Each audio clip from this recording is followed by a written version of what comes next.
शत्रु की आदि शक्ति को खींचने वाले महाबली बाली का जब हनुमान से हुआ सामना। रामायण के अनुसार बाली को उसके धर्मपिता इंद्र से एक स्वर्ण हार प्राप्त हुआ था। इसी हार की शक्ति के कारण बाली लगभग अजेय था। उसने कई युद्ध लड़े और सभी में वह जीता। इस स्वर्ण हार को ब्रह्मा ने मंत्र युक्त करके यह वरदान दिया था कि इसको पहनकर बाली जब भी रणभूमि में अपने शत्रु का सामना करेगा तो उसके शत्रु की आदि शक्ति क्षीण हो जाएगी और यह आदि शक्ति बाली को प्राप्त हो जाएगी। यही बाली की शक्ति का राज था। बाली ने अपनी इस अद्भुत शक्ति के बल पर 1000 हाथियों का बल रखने वाले दुदुम्भी नामक असुर का वध कर दिया था। दुदुम्भी के बाद बाली ने उसके भाई मायावी का भी एक गुफा में वध कर दिया था।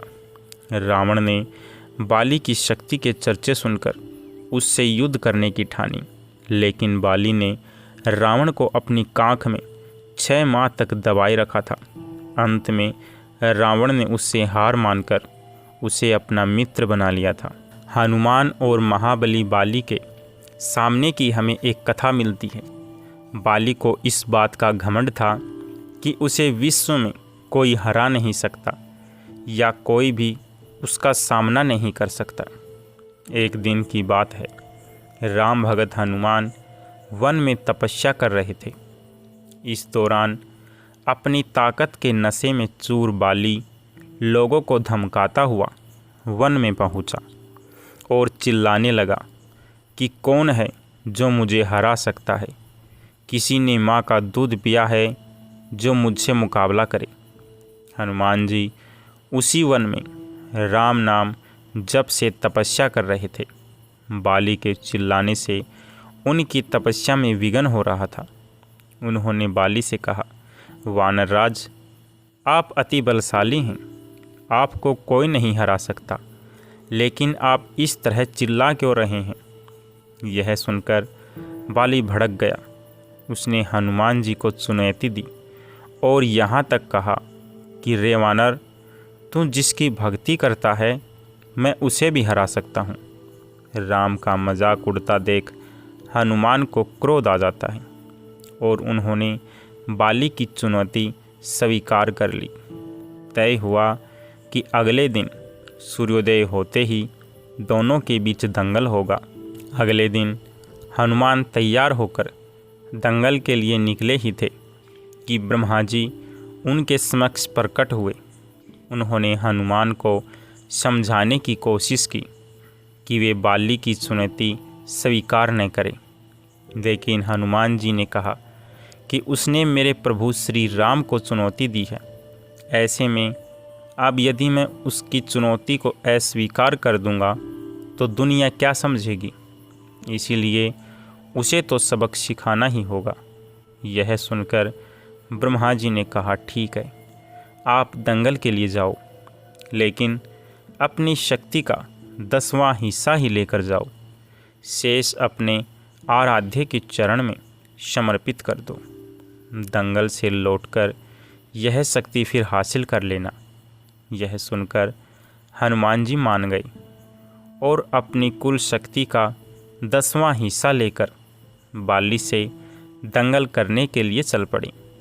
दंगल के मैदान में हनुमान जी ने जैसे ही बाली के सामने अपना कदम रखा, ब्रह्मा जी के वरदान के अनुसार हनुमान जी की शक्ति का आधा हिस्सा बाली के शरीर में समाने लगा। इससे बाली के शरीर में उसे अपार शक्ति का एहसास होने लगा। उसे लगा जैसे ताकत का कोई समंदर शरीर में हिलोरे ले रहा हो।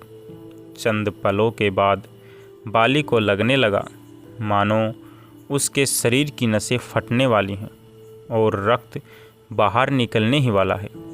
तभी अचानक ही वहाँ ब्रह्मा जी प्रकट हुए और उन्होंने बाली से कहा कि खुद को जिंदा रखना चाहते हो तो तुरंत ही हनुमान से कोसों दूर भाग जाओ, अन्यथा तुम्हारा शरीर फट जाएगा।